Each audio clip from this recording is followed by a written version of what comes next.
Hi, this is Lee from freegardeningtipsvideos.com with some tips for growing flowers, herbs, and vegetables, as well as tips on container and organic gardening that'll show you just how easy gardening is. All plants need three basic things to thrive: light, water, and soil or some other system that will deliver the nutrients, such as water. In general, most plants need 6 to 8 hours of sunlight. Some need a little bit more and some need a little bit less, so you want to be sure to read the tags that come with your plants for the best results. Also, you want to study your yard and the spot where your garden is going to be throughout the day so that you can know how much sun it really does get, because you want to be sure to place your plants where they will have the best chance of thriving. You can buy plants that like full sun, partial sun, and even shade, so there are plants that will be happy in every type of yard or garden. Plants also need water to survive, but too much of it is not a good thing. You want to be sure that they get enough water so that the soil is not hard and dry, but you never want to have standing water around your plants. Plants in containers will need to be watered more than those that are planted in the ground, and in the summer months, all your plants are going to need a little bit more water. When you're watering them, try not to splash the water on the leaves or petals, because this can promote disease. One thing I found that works great to deliver the water but not soak the leaves is a garden soaker hose. Plants need nutrients, and they typically get this from the soil. You want to be sure to use a rich soil that is fortified with fertilizer or compost, which is appropriate for the type of plants that you are planting. You want your soil to be a bit loose so that the roots can easily spread and grow. You can also do what is called hydroponic gardening, where the nutrients are delivered through a water solution and there's no soil needed at all. Container gardening is a great way to be able to garden in small apartments or homes that really don't have a yard. Additionally, plants in containers can be used to enhance your garden, porch, or patio.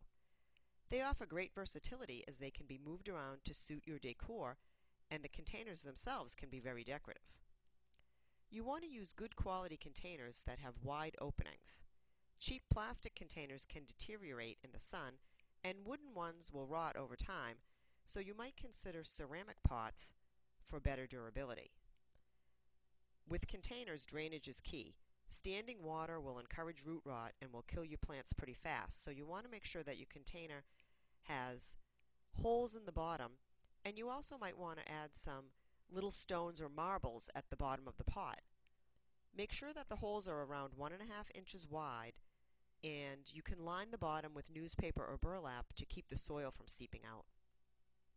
Use a mixture of compost and good quality soil for your containers, but you want to be sure that the soil drains well so that the water can be distributed evenly to the roots. Most container plants should have around 5 hours of sunlight every day, and you want to be sure to water them every day too. Make sure that the soil stays moist but not soaking wet. Some annuals that grow great in containers include alyssum, begonias, geraniums, marigolds, pansies, petunias, and zinnias, but there are many, many more. You should check at your local garden store to see which ones will grow best. Organic gardening is better for the environment and for you and your family. This focuses on growing your plants without the use of chemicals.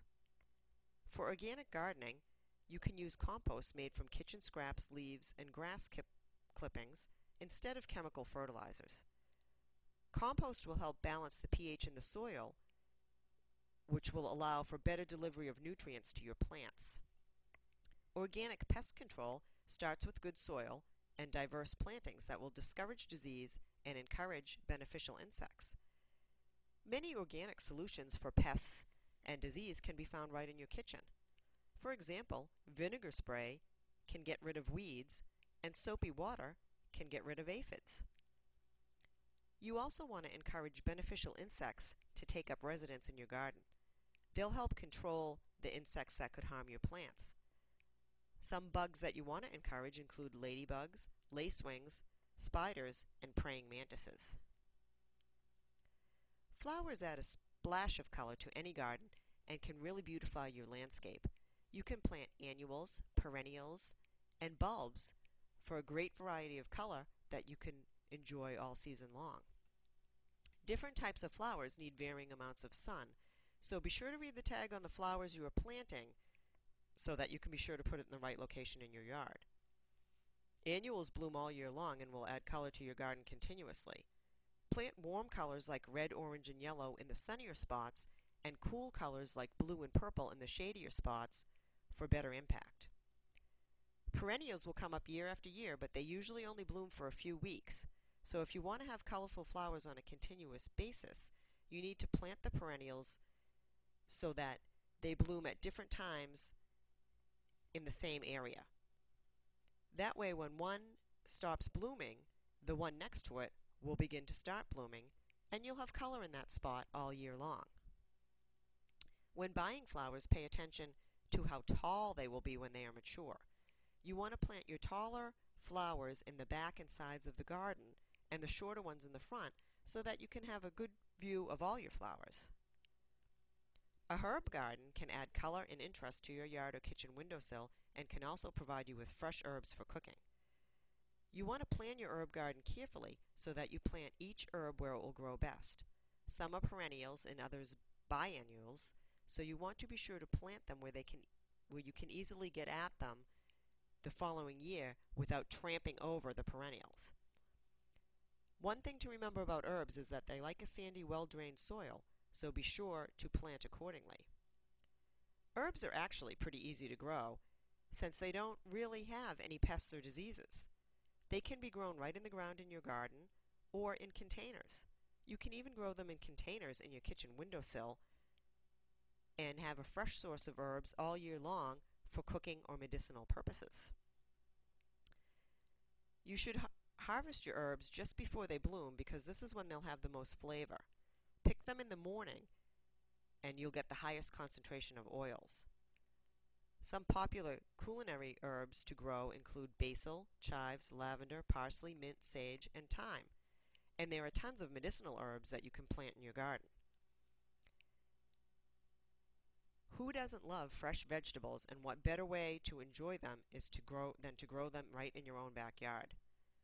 Luckily, you don't have to have a huge space to enjoy fresh vegetables. They can be grown in a pretty small patch, and you can also incorporate them right along with your flowers in your flower garden. You can till a patch in your yard for vegetables, or you can even grow them in containers. Vegetables will need 8 hours of sun to grow successfully, so plan your garden or container placement carefully, or you're sure to be disappointed in your crop. Use loosely tilled soil with plenty of organic material.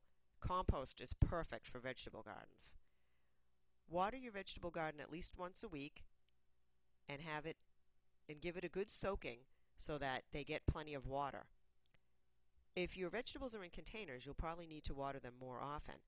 And what you want to do is stick your finger into the soil to see how dry it is. And if it's too dry, give it some water. But you want to make sure that there's no standing water in the container. Keep a close eye on your veggies in hot weather, as additional water may be necessary. For more gardening tips and videos, go to Free Gardening Tips video.